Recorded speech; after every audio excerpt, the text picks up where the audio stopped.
ನಮಸ್ಕಾರ ಸ್ನೇಹಿತರೆ. ನಮ್ಮ ದೇಶದಲ್ಲಿ ಪ್ರತಿನಿತ್ಯ ಕೊಲೆ ಸುಲಿಗೆ ಮಾಡುವಂತ ಸಮಾಜ ಘಾತಕರಿದ್ದಾರೆ. ಮಕ್ಕಳು ಅಂತನೂ ನೋಡದೆ ಇರೋ ಕೀಚಕರಿದ್ದಾರೆ.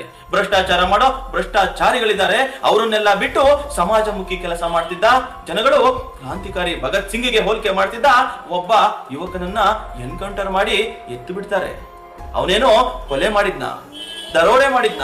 ಹೌದು ಸ್ನೇಹಿತರೆ, ಭರತ್ ಭೂಷಣ್ ತಿವಾರಿ ಸೋಷಿಯಲ್ ಮೀಡಿಯಾದಲ್ಲಿ ತುಂಬಾನೇ ಕೇಳಿ ಬರ್ತಿರುವಂತಹ ಹೆಸರು. ಬಿಹಾರ ಮೂಲದ 28 ವರ್ಷದ ಯುವಕ ಈತ ಎನ್ಕೌಂಟರ್ನಲ್ಲಿ ಪ್ರಾಣ ಕಳ್ಕೊಂಡಿದ್ದಾನೆ. ನೀವು ಕೇಳ್ತಿರೋದು ನಿಜ ಸ್ನೇಹಿತರೆ. ಆತ ಈ ವ್ಯವಸ್ಥೆಯ ವಿರುದ್ಧ ಹೋರಾಟ ಮಾಡ್ತಿದ್ದ, ಭ್ರಷ್ಟಾಚಾರದ ವಿರುದ್ಧ ಸಿಡಿದೆದ್ದಿದ್ದ. ಜನಗಳು ಆತನನ್ನು ಕ್ರಾಂತಿಕಾರಿ ಭಗತ್ ಸಿಂಗ್ಗೆ ಹೋಲಿಕೆ ಮಾಡ್ತಾ ಇದ್ರು. ಆತ ಹಲವಾರು ಸಮಾಜಮುಖಿ ಕೆಲಸಗಳಲ್ಲಿ ಗುರುತಿಸಿಕೊಂಡಿದ್ದ. ಪ್ರವಾಹ ಪೀಡಿತರಾದ ಜನಗಳಿಗೆ ಸರ್ಕಾರ ಕೊಟ್ಟಂತಹ ಆಶ್ವಾಸನೆಯಂತೆ ಸೌಲಭ್ಯಗಳು ಸಿಗ್ತಿಲ್ಲ ಅಂತ ಹೋರಾಟ ಶುರು ಮಾಡ್ತಾನೆ. ತುಂಬಾ ದಿನಗಳು ಕಳೆದರೂ ಸರ್ಕಾರಿ ಕಚೇರಿಗಳಲ್ಲಿ ಸರಿಯಾದ ಸ್ಪಂದನೆ ಸಿಗೋದಿಲ್ಲ. ಇದರಿಂದ ರೋಸಿ ಹೋದ ಯುವಕ ಹಳ್ಳಿಗೆ ಹೋಗಿ ನಮ್ಮ ಊರಲ್ಲಿ ಭ್ರಷ್ಟಾಚಾರ ನಡೀತಾ ಇದೆ, ಸರ್ಕಾರಿ ಕಚೇರಿಗಳಲ್ಲಿ ಯಾವುದೇ ರೀತಿಯ ನ್ಯಾಯ ಸಿಗ್ತಿಲ್ಲ ಅಂತ ಫೇಸ್ಬುಕ್ ಲೈವ್ ನಲ್ಲಿ ಬಂದು ಹೇಳೋಕ್ ಶುರು ಮಾಡ್ತಾನೆ. ಆ ವಿಡಿಯೋಗಳಿಂದ ಆತ ತುಂಬಾನೇ ಫೇಮಸ್ ಕೂಡ ಆಗ್ಬಿಡ್ತಾನೆ. ಅಲ್ಲಿನ ಸ್ಥಳೀಯ ಆಡಳಿತ ಮತ್ತು ಪೊಲೀಸ್ ಇಲಾಖೆಗೆ ಆತನ ಮೇಲೆ ಕಣ್ಣು ಬೀಳುತ್ತೆ. ಸಾಮಾಜಿಕ ವಲಯಗಳಲ್ಲಿ ಆತ ಮಾನಸಿಕ ಅಸ್ವಸ್ಥ ಎಂದು ಬಿಂಬಿಸುವ ಪ್ರಯತ್ನಗಳು ಕೂಡ ನಡೆದು ಹೋಗ್ತವೆ. ಲೈಸೆನ್ಸ್ ಇಲ್ಲದಿರೋ ಗನ್ ತೆಗೆದುಕೊಂಡು ಸರ್ಕಾರಿ ಅಧಿಕಾರಿಗಳಿಗೆ ನಿಮ್ಮ ಕೆಲಸವನ್ನು ನೀವು ಸರಿಯಾಗಿ ಮಾಡಿ, ಜನಗಳಿಗೆ ನ್ಯಾಯ ಕೊಡಿ ಅಂತ ಬೆದರಿಕೆ ಹಾಕಿದ ಆರೋಪ ಕೂಡ ಇವನ ಮೇಲೆ ಇರುತ್ತೆ.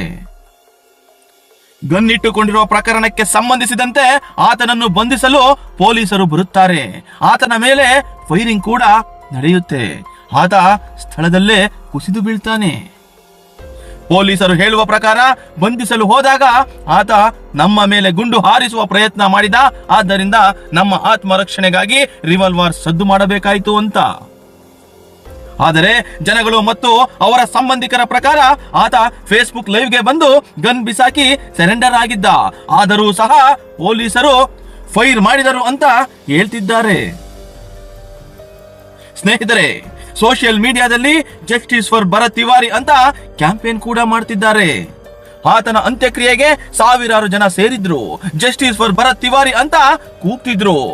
ಸತ್ತಾಗ ಬಂದ ಆ ಜನ ಬದುಕಿದ್ದಾಗ ಆತನ ಹೋರಾಟಕ್ಕೆ ಬರಲಿಲ್ಲ ಅನ್ನುವುದೇ ವಿಪರ್ಯಾಸದ ಸಂಗತಿ.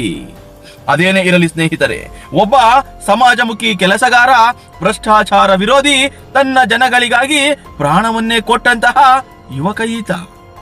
ಹೋರಾಟವೇನೋ ಸರಿ, ಹೋರಾಟದ ದಾರಿಯಲ್ಲಿನ ಒಂದು ಸಣ್ಣ ತಪ್ಪಿನಿಂದ ಈ ಘಟನೆ ನಡೆದು ಹೋಯ್ತು.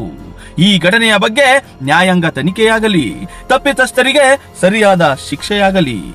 ಈ ಘಟನೆಯನ್ನು ನೋಡಿದ ನಮಗೆ ಸರ್ಕಾರದ ವಿರುದ್ಧ ಮಾತನಾಡಬಾರ್ದ, ಪೊಲೀಸರ ವಿರುದ್ಧ ಮಾತನಾಡಬಾರ್ದ, ಅಧಿಕಾರಿಗಳ ವಿರುದ್ಧ ಮಾತನಾಡಬಾರ್ದ, ಅದೇ ರೀತಿ ಭ್ರಷ್ಟಾಚಾರದ ವಿರುದ್ಧ ಧ್ವನಿ ಎತ್ತಬಾರದ.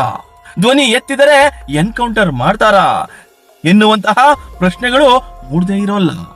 ಸ್ನೇಹಿತರೆ, ಪ್ರಜಾಪ್ರಭುತ್ವ ಅನ್ನೋದೇ ಸುಳ್ಳಾಗಿ ಹೋಯ್ತಾ? ಪ್ರಜಾಪ್ರಭುತ್ವ ಅನ್ನೋದು ಪುಸ್ತಕದ ಬದನೆಕಾಯಿನ? ಜನಗಳು ಜನಗಳಿಗಾಗಿ, ಜನಗಳಿಗೋಸ್ಕರ ಆಡಳಿತ ಮತ್ತು ರಾಜಕೀಯ ಅನ್ನೋದೇ ಸುಳ್ಳ? ಈ ಘಟನೆಯ ಬಗ್ಗೆ ನಿಮ್ಮ ಅನಿಸಿಕೆಗಳನ್ನು ಕಮೆಂಟ್ ಬಾಕ್ಸ್ ನಲ್ಲಿ ತಿಳಿಸಿ. ನಿಮ್ಮ ಗೆಳೆಯರಿಗೂ ಶೇರ್ ಮಾಡಿ. ಮತ್ತೊಂದು ವಿಡಿಯೋದಲ್ಲಿ ಸಿಗೋಣ. ಎಲ್ಲರಿಗೂ ನಮಸ್ಕಾರ.